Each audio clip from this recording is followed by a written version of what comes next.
sahabat John Prekado. Senang sekali bisa bertemu kembali dengan sahabat di channel ini.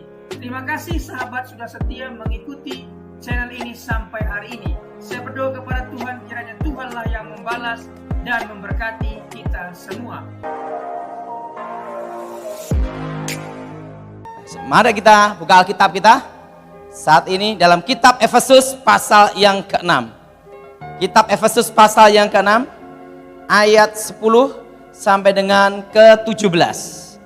Kitab Efesus pasal yang ke-6 ayat 10 sampai dengan 17. Saudara yang ganjil saya genap.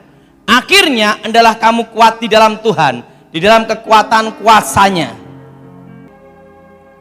Karena perjuangan kita bukanlah melawan darah dan daging, tetapi melawan pemerintah-pemerintah, melawan penguasa-penguasa, melawan penghulu-penghulu dunia yang gelap ini, melawan roh-roh jahat di udara. Jadilah berdiri tegap, berikan kebenaran dan berbaju zirahkan keadilan. Dalam segala keadaan pergunakan perisai iman, sebab dengan perisai itu kamu dapat memadamkan semua panah api dari si jahat. Ini semua perisai iman. Sebelum saya bertobat, saya belajar ilmu hitam dari nenek saya. Waktu itu tuh nenek saya punya ilmu namanya Poncosono. Jadi kalau dia dibunuh atau mati, begitu nyentuh tanah hidup lagi, saudara. Dan itu betul-betul tersiksa. Makanya saudara, orang yang tidak bisa mati itu lebih susah sebenarnya, saudara. Karena apa? Dia berusaha mati apapun susah. Kalau begitu kena darahnya kena tanah atau badannya kena tanah, hidup lagi. Nah di situ nenek saya berkata, kalau ilmu ini tidak diturunkan ke kamu, maka saya akan mengalami susah mati, katanya. Nah waktu itu saya bingung ilmu apa yang akan diturunkan. Langsung nenek saya ngomong, kamu sudah belajar ilmu dari kakek kamu, saat ini kamu belajar ilmu dari saya, yaitu ilmu hitam. Nah saya berkata, nenek, untuk apa saya belajar ilmu hitam? Kamu harus belajar, kalau tidak kami susah mati.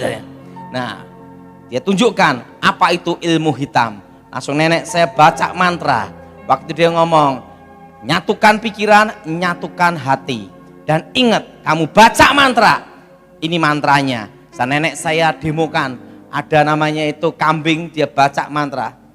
Lihat ini kambing, set, kambingnya set mati. Inilah ilmu santet.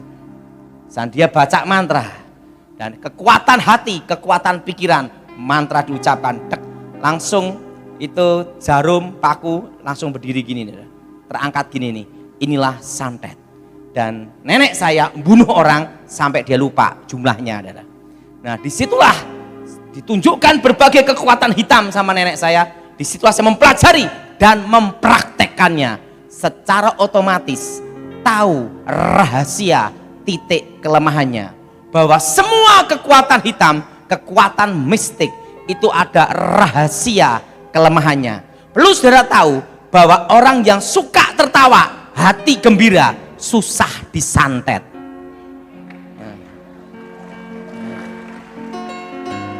Dan orang rokok paling mudah disantet. Nah, di situ saya pelajari kenapa orang rokok paling mudah disantet. Memang di Alkitab tidak tertulis dilarang merokok, tapi di pom bensin ada. Nah, jadi pertanyaan kenapa orang merokok bisa kena ilmu hitam? Karena disebut namanya satu unsur. Di dalam rokok itu ada namanya kayu, betul? Karena kemenyan. Itu juga dari kayu. Dibakar keluar api dan asap. Nah, satu unsur dengan pengundang mantra kekuatan gaib. Kemenyan terbuat dari apa? Kayu. Dibakar keluar apa? Api dan asap. Apa saudara? Api dan apa? Api dan asap. Makanya saudara, kalau orang rokok itu satu unsur dengan kekuatan pemanggil mantra. Makanya orang rokok itu bisa terkena ilmu santet. Santet sama pelet itu beda. Pelet adalah ilmu untuk menundukkan lawan jenis yang disebut guna-guna. Ilmu santet adalah ilmu membunuh atau untuk menghancurkan atau menutup masa depan. Jadi beda antara santet dan pelet.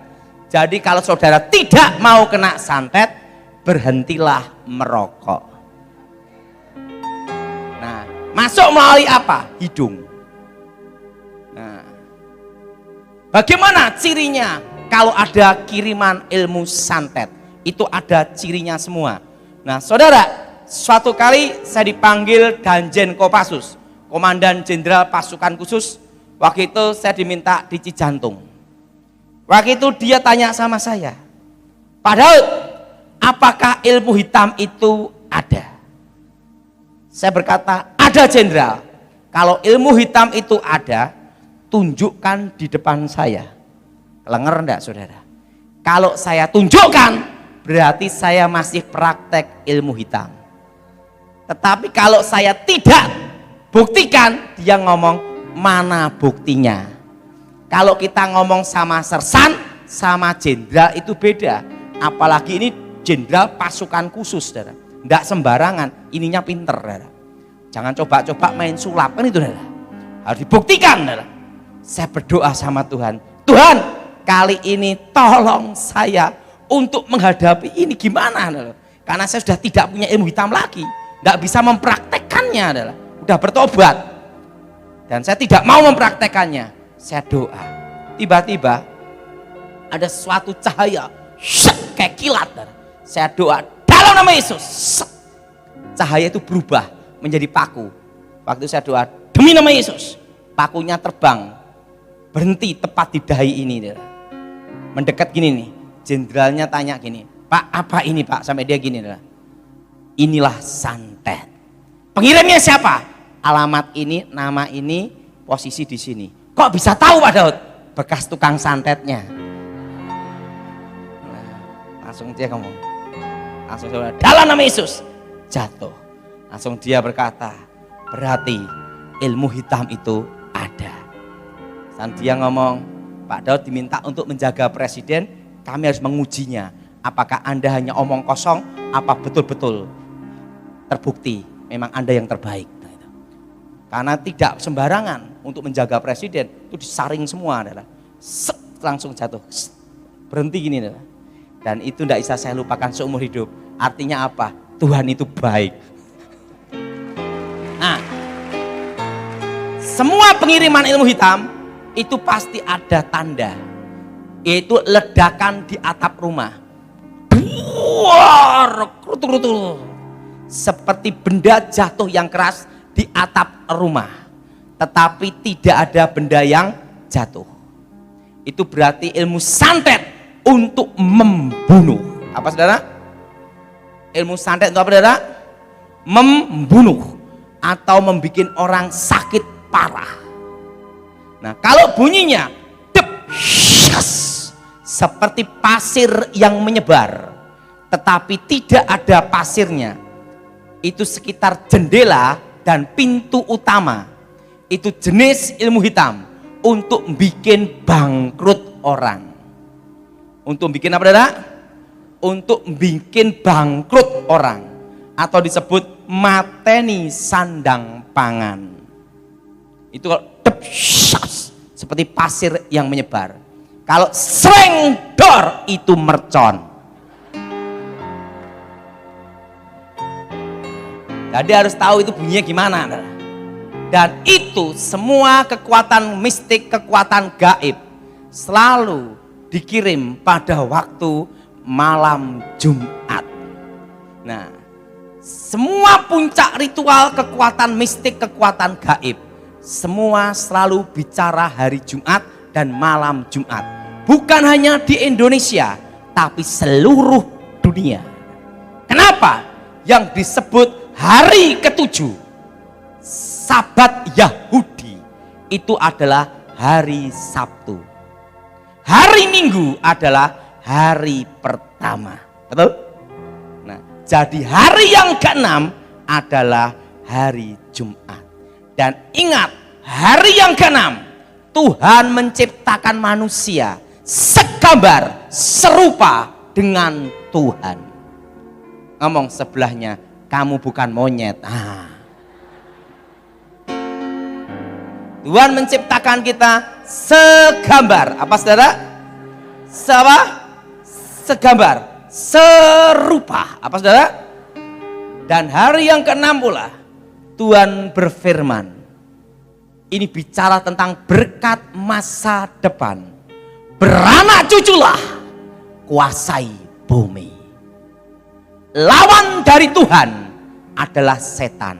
Lawan dari kebenaran adalah kejahatan. Lawan dari dosa adalah kekudusan. Betul? Makanya setan menggunakan hari ke-6 untuk mengikat, kutuk, dan menghancurkan manusia dengan ritual seluruh dunia. Hari ke-6 artinya kutuk masa depan. Makanya lawan dari Tuhan adalah iblis. Kalau Tuhan menggunakan hari ke-6 untuk menciptakan manusia segambar serupa dan memberkati manusia, maka antikris itu 666. Lawan dari Tuhan adalah setan. Ngomong sebelahnya, dan kamu bukan setannya. Amin. Amin. Amin. Nah, makanya semua ritual kuasa gelap, puncak kekuatan gaib itu selalu pengiriman itu Jumat atau malam Jumat. Jarang dukun praktek malam Senin. Selalu itu puncaknya di situ. Nah, karena itu hari ke-6. Nah, saudara, pada waktu bunyi ledakan duar di atap rumah, maka kekuatan roh akan dikirim. Nah, cara untuk mengalahkan kekuatan hitam, ilmu hitam adalah yang pertama. Ikutin saya semua. Jangan meyakini, mempercayai mimpi yang berhubungan dengan arwah orang mati yang menentukan nasib dan takdir. Pada waktu ilmu hitam dikirim, akan menyamar menjadi orang yang terdekat yang sudah mati. Contohnya jadi ayahnya, langsung. Nak, ikut saya, lebih bahagia. Neng kono enak, iso mangan sate kambing. Bangun dari tempat tidurnya, dia percaya itu arwah ayahnya. Maksimal 40 hari pasti mati. Pada waktu dia percaya itulah, langsung ilmu hitam masuk melalui apa? Sugestinya. Makanya orang kalau mimpi ketemu diajak orang mati, sebenarnya itu adalah kiriman ilmu hitam. Nah, tetapi kalau tidak percaya, itu arwah ayahnya lolos. Atau mimpi gigi tanggal 1. Wah, mati ki. Sekalipun kau mimpi gigi rontok habis semua, jangan sedih, hanya mimpi. Atau mimpi nebang pohon pisang atau nebang pohon, wah mati. Kalau itu diyakini sebagai tanda nasib takdir kematian, maka pada itu bunyi ledakan itulah langsung kekuatan hitam itu masuk. Karena semua kekuatan mistik harus ada satu pintu untuk masuk ke dalam tubuh manusia atau keluarga, yaitu apa? Sugesti. Jelas? Jelas? Atau mimpi buang air besar terus menerus, atau rambut rontok mandi telanjang. Wah, bangkrut. Diyakini sebagai tanda nasib takdir kematian. Bangkrut adalah itu jenis tanah kuburan. Maka kalau orang diserami tanah kuburan, mimpinya selalu itu. Kok bisa tahu Pak Daud? Ya bekas dukunnya yang ngirim. Kan tahu caranya kerja gimana. Jadi sudah mimpi buang air besar terus menerus, mencret-mencret, mandi telanjang, keramas, terus telanjang, oh berarti ada yang ngirim ilmu kekuatan, namanya itu ini daerah, nutup sandang pangan, mati rezeki, tutup bumi sapitu. Jadi saudara, Kalau mimpi ketemu orang yang sudah mati, jangan diyakini itu arwah mereka. Terutama pada waktu ada bunyi ledakan. Karena begitu ada ledakan, pasti mimpinya itu. Jelas? Jelas? Jelas? Nah, memang ada mimpi dari Tuhan. Kalau mimpi dari Tuhan, ya dan amin, dan pasti terjadi. Nah, yang kedua, memang ada mimpi dari setan. Misalnya dapat nomor togel, pasti setan. Nah, yang ketiga, Pak, kalau saya mimpi, kadang lupa, kadang ingat. Mimpi lagi Pak, kadang lupa, kadang ingat. Itu mimpi apa? Tanda kecapean, itu aja. Tidak ada artinya itu. Jadi yang pertama, jelas? Nah, jadi untuk menangkal, mengalahkan ilmu hitam, kelemahannya adalah satu. Pada waktu ada bunyi ledakan, ada mimpi yang berhubungan dengan arwah orang mati, atau mimpi berhubungan dengan gigi, atau mimpi yang berhubungan dengan rambut rontok, atau mandi telanjang, atau mimpi yang berhubungan dengan apa namanya? Buang air besar mencret-mencret. Begitu ada bunyi ledakan atau pasir menyebar, berarti ada yang mengirim ilmu hitam. Dan jangan diyakini, pasti lolos. Yang kedua, semua kekuatan ilmu hitam, kekuatan mistik, itu mengambil sisi ketakutan manusia yang disebut energi negatif. Orang yang takut setan pasti ketemu setan. Dari energi ketakutannya diubah menjadi penglihatan. Makanya penampakan-penampakan setan seluruh dunia itu menggunakan mitos, budaya, dan kepercayaan setempat. Makanya setan Indonesia beda dengan setan Amerika. Setan Indonesia makannya kembang, setan Amerika makannya hot dog. Kenapa? Beda wilayah, beda budaya. Nah, misalnya diyakini di pinggir jalan itu ada kepala terbang. Orang takut lewat. Dari energi ketakutannya diubah menjadi penglihatan. Wujud setan asli sampai detik ini tetap malaikat. Malaikat kegelapan. Makanya kalau saudara percaya adanya setan, saudara harus percaya adanya malaikat. Nah, buktinya saya tadi pas kesini suruh balik lagi ya. Geret saya, balik lagi ya. Nah, yang kedua, ingat saudara. Ketakutan. Orang yang takut kena ilmu santet itu paling mudah disantet. Orang yang takut kena guna-guna paling mudah kena guna-guna. Orang bisa kena guna-guna itu karena ada ketakutan, sugesti. Orang bisa kena hipnotis itu karena sugesti. Ngalamun pikiran kosong, takut. Makanya kalau orang mau menghipnotis pakai telepon dulu. Wah, ini anakmu kecelakaan, sekarang berdarah-darah. Takut, dari jarak jauh lewat telepon hipnotis, transfer uang. Makanya orang kalau gendam itu menawarkan barang dulu. Pak, saya perlu uang Pak, tepuk sini. Nggak mungkin tepuk sini. Kenapa tepuk sini? Sini dekat dengan leher, leher dekat dengan otak kecil, alam bawah sadar. Semua kekuatan mistik itu bermain di alam bawah sadar. Alam sadar manusia itu 20%. Alam bawah sadar 80%. Jelas saudara? Makanya semua yang berhubungan dengan kekuatan batin, komunikasi batin, itu berhubungan dengan alam bawah sadar. Karena alam bawah sadar manusia 80%.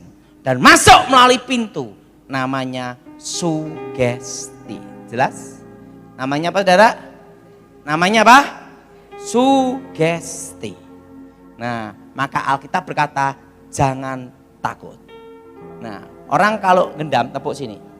Makanya laki-laki, wanita, cuek, galak, tidak bisa digendam. Bubar. Bubar. bubar itu dah. Karena apa? Nggak ada sugesti, nggak percaya. Aduh. Makanya kelemahan ilmu gendam hipnotis adalah pada waktu tidak direspon. Anda pun dapat uang 1 miliar, ambil aja sendiri itu. Makanya sudah ada telepon gelap, telepon yang tidak dikenal, jangan direspon. Tiba-tiba pura-pura baik sama saudara, mau ngasih pertolongan, saya perlu uang nih, jamnya mau saya jual gini, jangan direspon. Karena dia mau memancing namanya sugesti. Dari sugesti itulah langsung terkena namanya hipnotis. Jelas? Nah dulu sebelum saya bertobat, saya menguasai sirep. Jadi ada 3 tingkatan hipnotis. Yang pertama hipnotis, kedua gendam, ketiga sirep. Nah sirep itu kalau sebelum saya bertobat, begitu baca mantra, satu kampung tidur semua. Itu ilmu untuk ngerampok. Itu dulu sebelum saya bertobat menguasai itu. Nah yang kedua adalah ketakutan. Maka Alkitab berkata jangan takut. Kelemahan ilmu hitam adalah pada waktu yang tidak ada. Ikutin saya semua, yang tidak ada. Ingat, saudara, ikut saya. Kelemahan ilmu hitam yang ada dianggap tidak ada. Ini kelemahannya. Yang ada dianggap tidak ada. Sekarang tak beritahu. Dukun-dukun Indonesia itu sakti-sakti kebal-kebal. Betul? Betul? Ditembak londo mati lah. Pada waktu demo, dor. Londo ra percaya ilmu kebal, tembak jedor mati dah. Karena londo nih ora percaya. Jelas? Pusaka-pusaka keris tombak disembah-sembah, dipuja-puja karena punya kekuatan gaib. Orang langkai pusaka itu bisa muntah darah, stroke. Belanda tidak percaya pusaka-pusakonan. Sama Belanda disita, dibawa ke negara Belanda, dibanting-banting untuk mainan arkeologi. Betul? Kenapa Belandanya tidak kena tuah yoni kekuatan pusaka? Karena Belandanya tidak percaya. Karena semua kekuatan mistik harus ada min dan plus, magnet. Selama orang itu tidak mempercayai, paling susah untuk disantet. Tapi selama orang itu sugesti, itu paling mudah dikerjain ilmu hitam. Maka guru saya sebelum saya bertobat, untuk mengalahkan ilmu hitam itu mudah. Apa? Jangan dipercayai keberadaannya, maka kamu pasti lolos. Jelas? Jelas?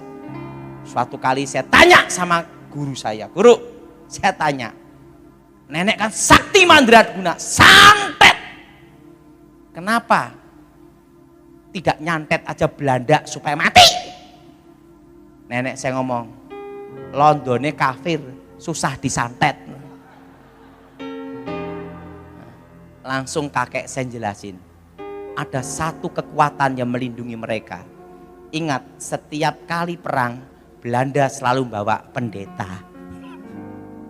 Ada terang yang menyinari kegelapan. Sayang Belanda datang menjajah. Kalau Belanda datang memberitakan Injil saja tanpa menjajah, Indonesia ini dilawat Tuhan. Banyak yang percaya. Amin. Nah, karena apa? Ada satu terang yang menyinari kegelapan. Ya. Yang kedua, ketakutan. Apa saudara?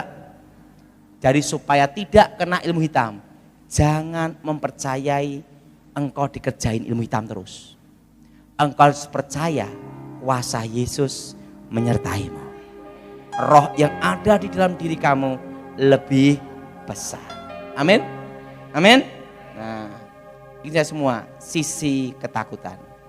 Makanya orang yang berani setan tidak ketemu setan. Mana setannya? Tak tunggu di sini.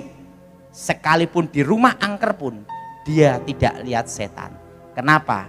tidak ada energi yang bisa dirubah. Jelas saudara? Jelas? Jelas? Jelas?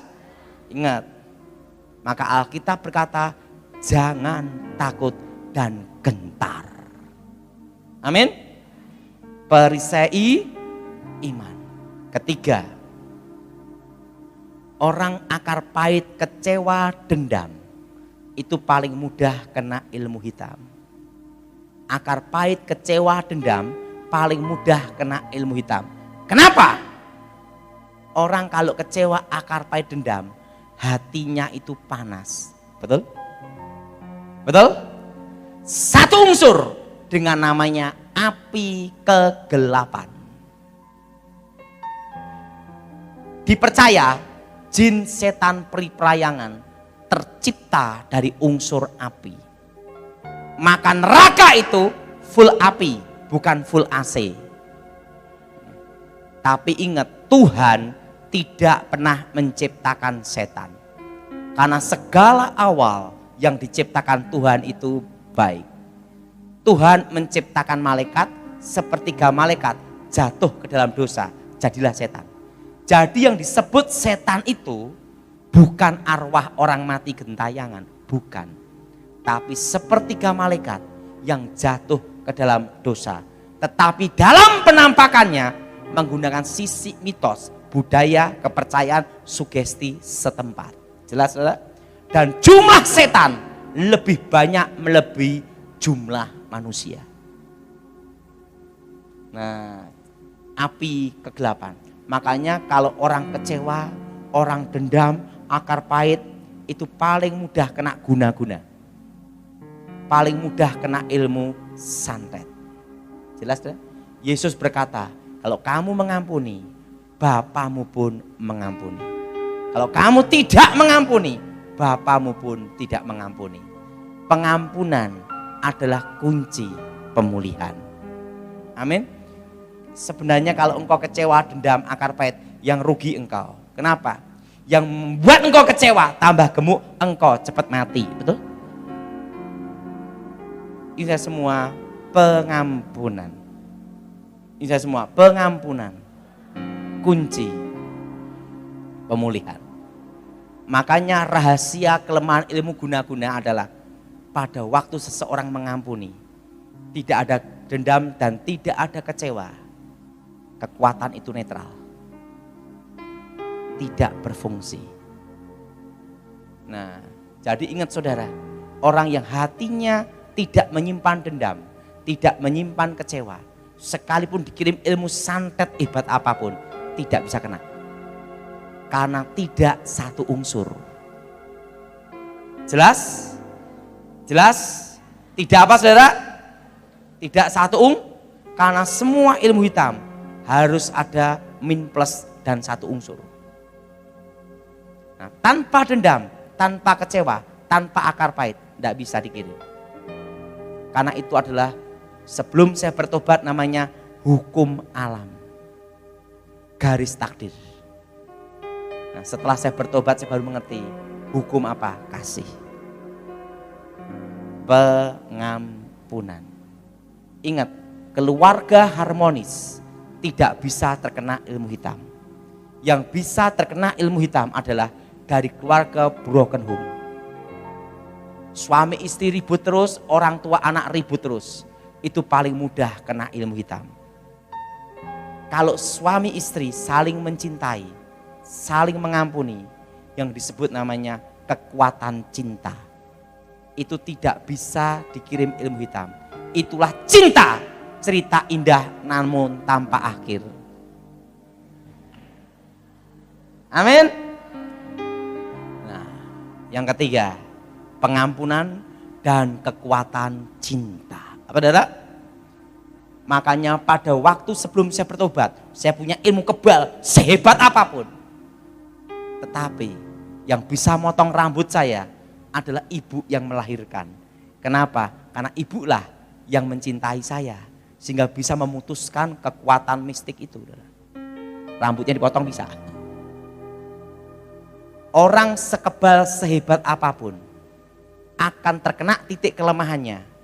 akan dikirim langsung geledak mati. Ditembak pasti tembus, dibacok pasti tembus. Pada waktu orang yang terdekat, artinya orang yang paling disayangi atau orang yang menyayangi memberitahu, selesai. Itu sebenarnya adalah kekuatan cinta. Maka disebut tidak ada kejahatan dan tidak ada ilmu yang sempurna. Engkau dikirim ilmu hitam oleh si A, engkau mengampuni dia, engkau tidak sakit hati, engkau mengasihi dia, balik itu saudara. Karena apa? Ada kekuatan cinta. Apa saudara? Kekuatan apa? Cinta. Makanya semua orang yang terkena ilmu hitam rata-rata dari keluarga broken home. Yang keempat, orang pelit paling mudah kena ilmu hitam. Yang jadi pertanyaan, apa hubungan pelit dengan ilmu hitam? Betul? Ini rahasia kuncinya. Semua penolak bala, penangkal ilmu hitam, baik dukun aliran hitam, baik dukun aliran putih. Waktu ada kiriman ilmu hitam, langkah pertama, dukun manapun juga, untuk menyelamatkan pasiennya adalah bancaan selamatan. Supaya anak-anak kecil makan, orang-orang miskin makan. Dan terjadilah hukum takdir. Siapa yang menabur, dia yang menuai. Jelas? Jelas? Nah, hukum ini berlaku bukan hanya untuk orang Kristen, semua umat manusia. Tabur tuai. Bedanya kalau kita orang Kristen, kita percaya Yesus dijamin masuk surga. Tapi tabur tuai berlaku bagi semua orang. Orang yang menaruh belas kasihan ke orang-orang miskin sesungguhnya memiutangi Tuhan. Dan hukum itu berlaku, maka disebut pakem, garis hukum alam. Makanya orang yang pelit itu paling kena, paling mudah. Semua penangkal penolak bala, coba perhatiin, semua aliran apapun, langkah pertama motong kambing, motong ayam, dimakan rame-rame, betul? Supaya orang-orang miskin makan, terjadilah hukum takdir, tabur tuai. Suatu kali saya diajar nenek saya ilmu babi ngepet. Itu pantangannya ketemu orang Manado. Kenapa? Jadi rica-rica. Nah, waktu itu saya masih ingat. Ini pakai minyak teplok, tintir dari minyak tanah itu. Kalau apinya goyang-goyang itu bahaya. Tenang, aman. Begitu aman, sampai kain hitam. Tek, nguk. Di rumah orang kaya, di situ ada selokan air, sedot, uang emas cek kesedot semua. Langsung buka, kain hitamnya berubah lagi. Saya tidak mau ngerampok yang kecil-kecil, tak balikin semua. Akhirnya saya berpikir, bagaimana ngerampok bank? Sekalian. Apinya tenang. Nguk. Nah, ada bank namanya Bank BRI. Bank Rakyat Indo. Nah, karena saya mau nyoba. Ini habis rumahnya orang, saya nyoba bank gitu udahlah. Tak sedot, mental. Gagal bobol Bank BRI. Gagal. Nguk. Balik ke rumah. Saya buka baju lagi. Kain hitamnya. Kakek, kemarin saya berhasil bobol rumah sana. Ini saya bobol bank kok enggak bisa toh? Kakek saya ketawa cekikian. Dari Adam Hawa sampai kamu, enggak ada tuyul babi ngepet bobol bank kecuali kamu. Nah, setelah itu kakek saya guyu kekelen, dia ngomong gini, tahu enggak? Bank tidak bisa dibobol babi ngepet dan tuyul sampai tuyulin jengking. Loh kenapa? Karena di bank itu uangnya orang pelit dan murah hati kumpul jadi satu. Nggak bisa. Safety box-nya orang pelit, safety box-nya orang sosial, kumpul jadi satu. Oh, yang bisa dikerjain tanah kuburan, mantra bumi sapitu, itu untuk orang-orang pelit, orang-orang kikir, orang-orang sombong, baru bisa dikerjain. Tapi kalau orangnya itu murah hati, suka nolong-nolong, jangan coba-coba mbok kirim. Apa? Kowe ngirim bangkrut, sing bangkrut kowe dhewe. Senjata makan tuan. Ilmu hitam kalau gagal, senjata makan tuan. Makanya ada namanya weton. Kenapa harus weton? Karena dipercaya di mana ia lahir itu titik kematian. Makanya orang yang punya ilmu gaib itu pantang untuk memberitahu wetonnya. Tapi kalau kita orang Kristen tidak ada pengaruh. Semua yang dijadikan Tuhan, semua hari itu baik. Amin. Jadi ingat.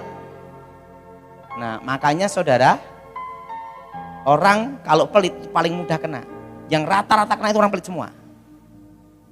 Nah, maka di Alkitab itu ada namanya perpuluhan. Ada namanya persembahan sulung. Betul? Itu sebenarnya adalah penolak penangkal ilmu hitam. Saya rasa hari ini kolektornya berubah. Waktu mau ngasih gini, mau kasih 1.000 perak. Lihat belakang, nguk.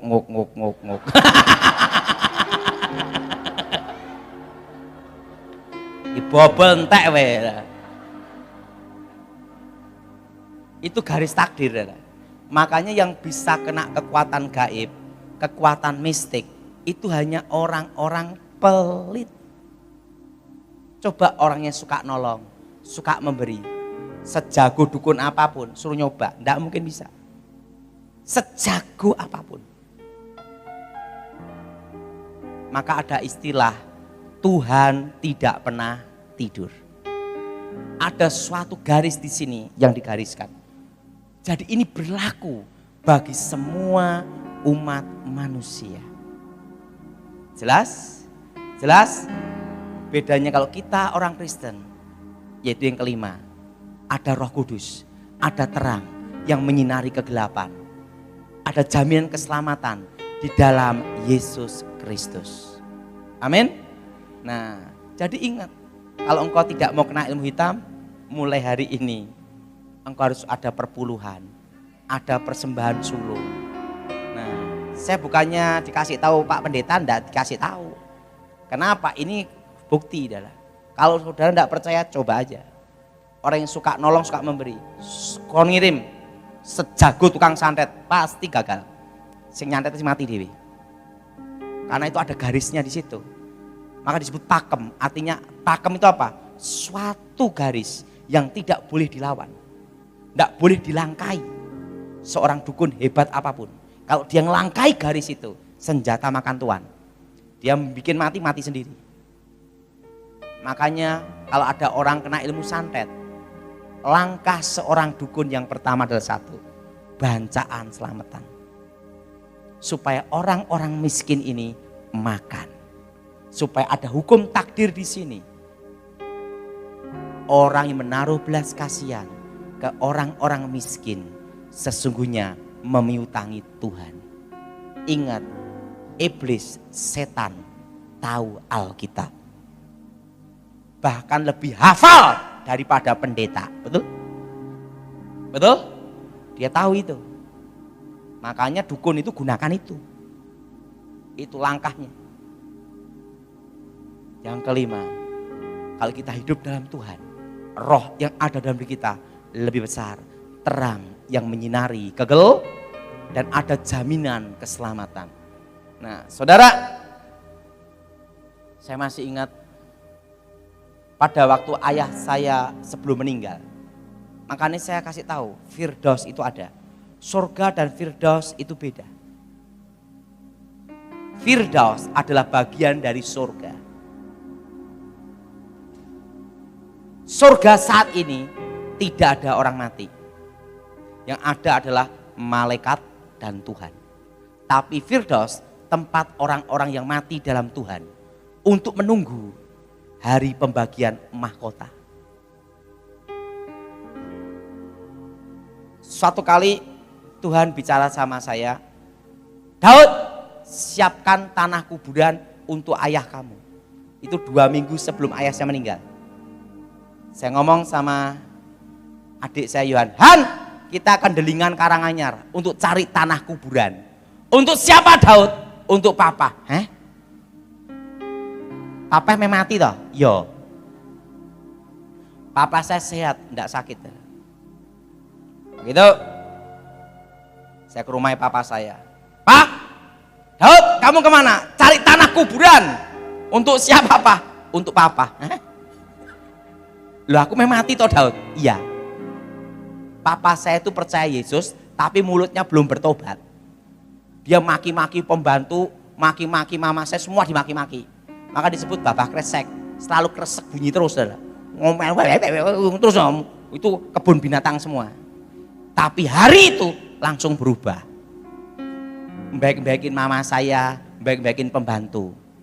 Pajak motor, pajak dibayarin semua.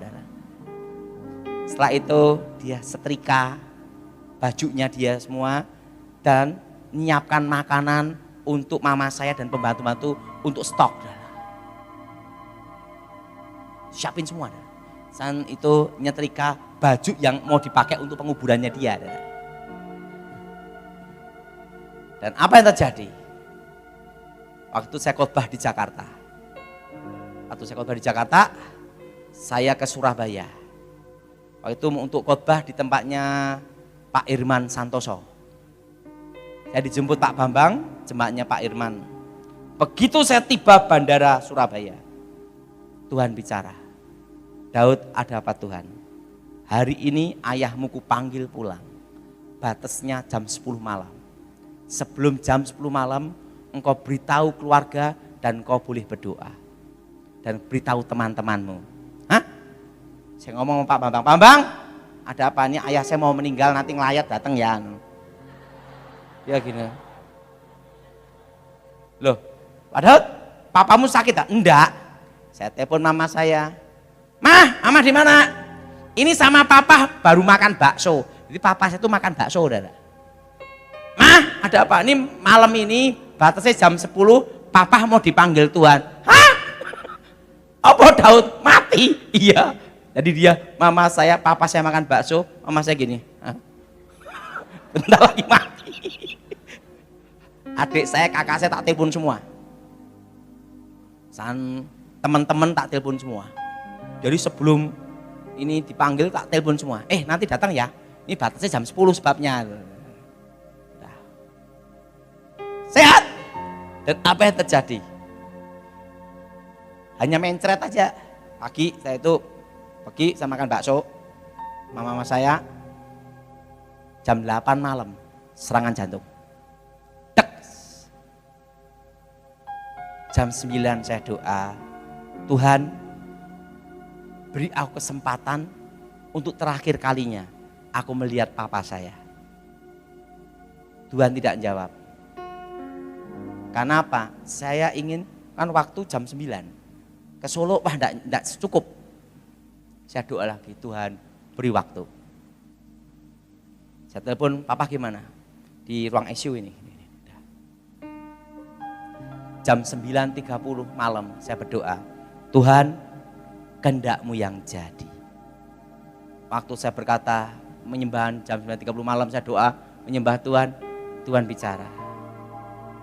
Hari ini, jam ini, detik ini, ayahmu bersama aku di Firdaus. Yes. Itu seperti tidak dibatasi ruang dan waktu. Saya di Surabaya, saya bisa ngelihat papa saya sendiri. Dipegang sininya semua. Dan dalam tubuhnya keluar cahaya.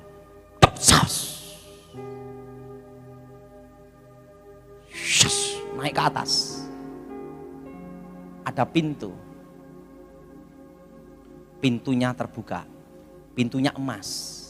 Bukan aluminium. Emas. Des. Buka. Langsung ditok. Tok. 6-9 tahun. Bukan di sini, tapi di pintunya. Baru saya ngerti. Yang dihitung di Firdaus beda dengan di KTP. Kalau KTP kan lahir, betul? Tetapi itu dihitung sejak dalam kandungan. Waktu sel telur, sel sperma ketemu, itu disebut hari pertama. Makanya kalau orang aborsi menggugurkan kandungan, itu adalah pembunuhan. Karena apa? Karena sejak dalam kandungan sudah dihitung kehidupan. Tak 6-9 tahun. Langsung papa saya masuk, berubah jadi muda. Jadi nanti kita di Firdaus semua berubah jadi muda-muda. Maksud jubahnya putih. Nah, di situ dijemput hamba Tuhan namanya Stefanus Pinky yang meninggal berapa bulan sebelumnya. Langsung gini, Kojang Pak, kita ketemu lagi di sini. Berarti kita nanti di Firdaus saling mengenal. Saling apa, saudara? Saling apa? Kojang Pak ada di sini, kita ketemu lagi. Haleluya, kayak gitu. Dan papa saya ikut, saya lihat banyak sekali jumlahnya di Firdaus itu, saudara. Bajunya putih-putih dan penyembahannya beda dengan yang di gereja. Kalau di gereja kan gini, ada yang gini sambil ngantuk. Sana enggak, saudara. Sana tuh penyembahannya beda. Gini, saudara. Yang disebut segenap hati, segenap jiwa. Searah semua. Saya ngomong sama Tuhan, Tuhan suruh papaku keluar. Aku yang gantiin. Kok enak di situ gitu, saudara.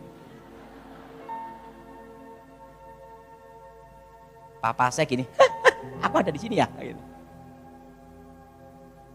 Tuhan bicara, belum waktunya. Dan Tuhan beritahu satu rahasia, yaitu tentang mahkota. Tapi saya hanya diberitahu tentang rahasia 2 mahkota. Mahkota yang pertama adalah mahkota kemuliaan. Apa, saudara?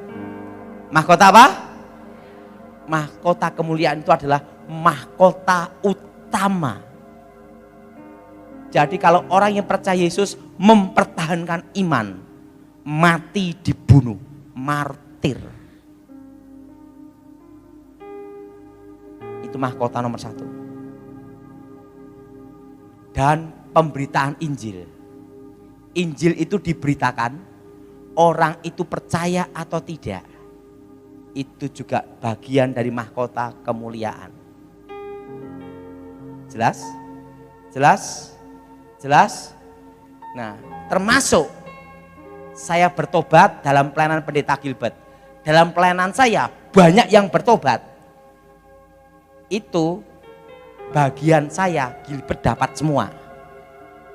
Jadi inspirasinya multi level marketing itu dari sana adalah. Jelas? Buah-buah. Jadi buah penginjilan. Nah, terusan biayai anak sekolah Alkitab, misi penginjilan. Memberitakan Injil. Itu biayai anak sekolah Alkitab jadi hamba Tuhan dan dia memberitakan Injil. Itu adalah mahkota nomor 1. Karena penginjilan adalah perintah Yesus Kristus langsung. Ngomong sebelahnya, beritakan Injil. Jelas? Dan yang kedua, mahkota kehidupan. Apa, saudara? Mahkota kehidupan itu adalah buah-buah pertobatan. Melayani gereja, terima tamu, jenguk orang-orang sakit, bantuan sosial, bangun gereja, pembangunan gedung. Itu adalah mahkota nomor 2. Jadi mahkota nomor 1 adalah penginjilan. Makanya saudara saya beritahu, dimanapun engkau tempat, beritakan Injil. Terusan saya ngomong sama Tuhan, apa yang harus aku lakukan Tuhan? Beritakan Injil. Pintunya ditutup. Des. Istri saya telepon saya, Papi, Papa sudah dipanggil Tuhan. Jam berapa? 9.45 tepat. Saya udah lihat Papa di situ. Sebelum jam 10 dia aku panggil. Di situ saya baru mengerti bahwa penginjilan itu adalah mahkota utama. Tepuk tangan untuk Tuhan kita adalah. Jadi mulai hari ini saudara, dimanapun engkau berada, dimanapun tempat, engkau harus apa saudara? Bersaksi. Saksi tentang apa? Yesus Kristus. Nah, kalau saudara menghadapi masalah okultisme, saya ajari sebuah doa. Suatu kali saya diajar doa Bapa kami, tidak hafal-hafal. Pendeta ini ngomong sama saya, Pak Pendeta, bagaimana caranya doa yang singkat, jelas, padat, beres? Dia ngomong, karena kamu doa Bapa kami tidak hafal-hafal, tak ajari satu doa saja. Dan doa itu saya lakukan seumur hidup saya. Doanya gini, darah Yesus, sucikan tubuh jiwa rohku. Darah Yesus, bentengi aku. Suatu kali, waktu sekolah Alkitab tahun 93-94, saya dikirim ke Kalimantan. Tempatnya Kalimantan Barat. Waktu itu saudara, saya masih ingat ada kerusuhan namanya Sanggoledo. Pernah dengar? Perang Dayak Madura. Dari Pontianak ke Singkawang ke Sanggoledo, saya jalan menuju pedalaman. Itu 1 malam jalan kaki. Itu hutan lebat. Dan itu saudara, bawahnya ada tebing ke jurang-jurang itu. Malam jalan kaki. Sampai ke situ. Rumahnya ada di pohon-pohon. Saya dikasih tahu zaman itu masih ada kanibal, orang makan orang. Dan kebetulan saya diutus di daerah situ. Waktu itu saya doa, darah Yesus, sucikan tubuh jiwa rohku. Darah Yesus, bentengi aku. Apa yang terjadi? Malam itu ada mando terbang.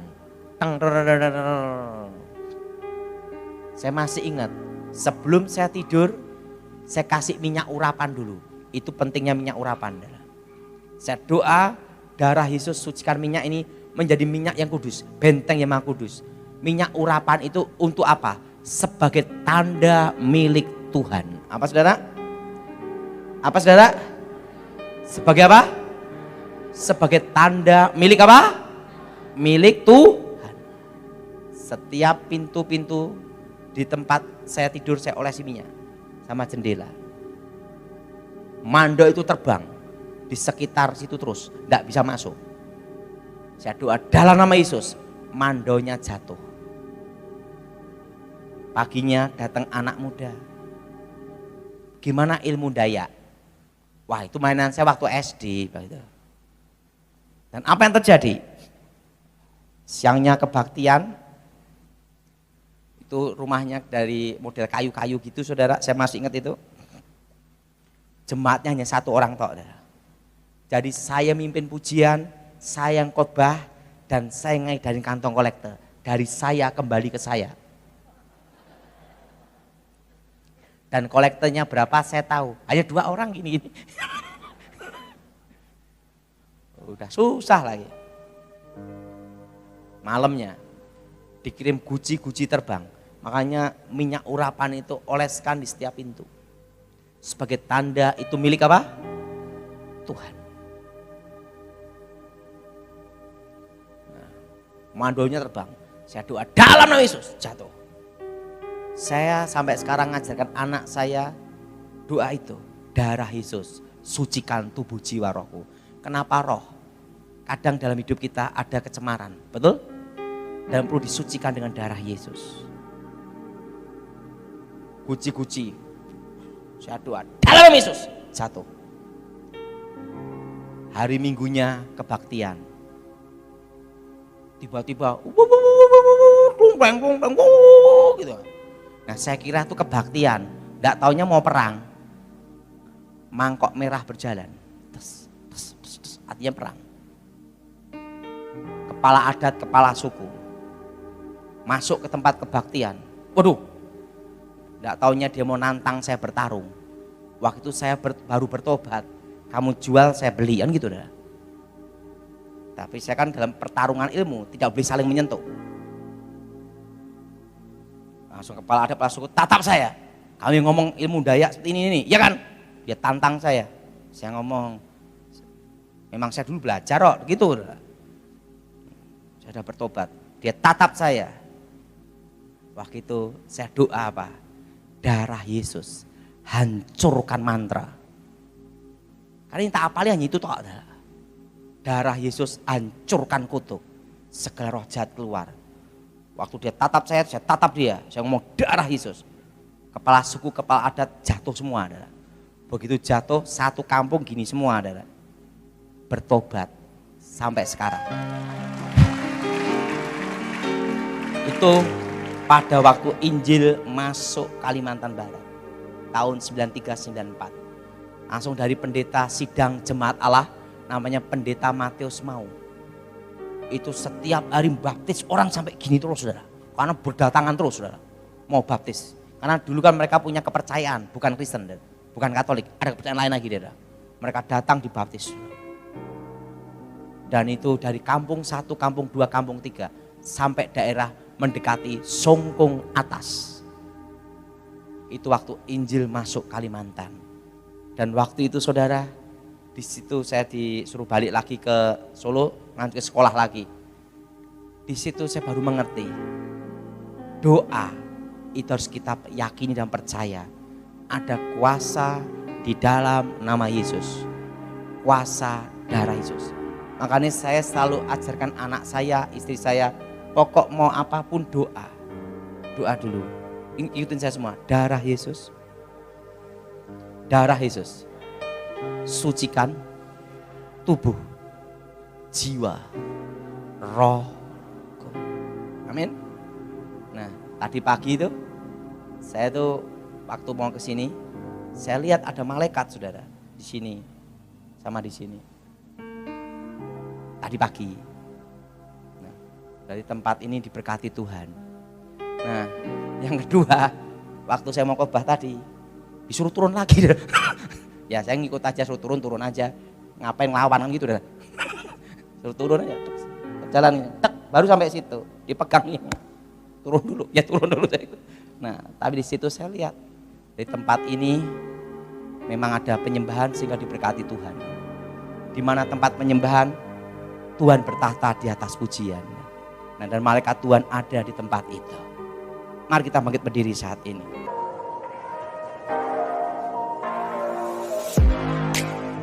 Terima kasih sahabat sudah menyaksikan tayangan kami hari ini.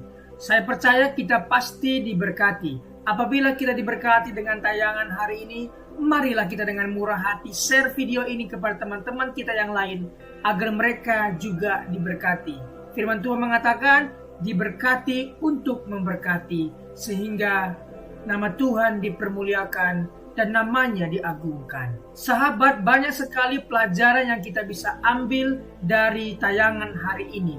Marilah catat poin-poin yang telah disampaikan, kita simpan dalam hati dan kita aplikasikan dalam kehidupan sehari-hari. Setiap kita pasti akan bertemu di yang namanya masalah. Kita tidak perlu undang masalah, tetapi dia sendiri akan menghampiri kita dengan maksud menguji iman kita, apakah kita tahan uji dan tetap mengandalkan Tuhan atau tidak. Tetapi apabila kita menang atas masalah itu, maka kita juga akan mendapat pujian dari Sang Pencipta. Karena kita tahan uji dan terus mengandalkan Tuhan, tidak hanya dapat pujian, dapat mahkota juga. mahkota abadi karena kita setia dan tetap kuat dalam Tuhan. Mari kita berdoa. Bapa, terima kasih buat kebenaran firman Tuhan, kesaksian hidup bersama Tuhan yang telah dibagikan. Sungguh kami diberkati. Berkatilah para pembicara hari ini. Berkati pendengar setia John Pregador. Terima kasih Tuhan. Demi nama Tuhan Yesus. Amin.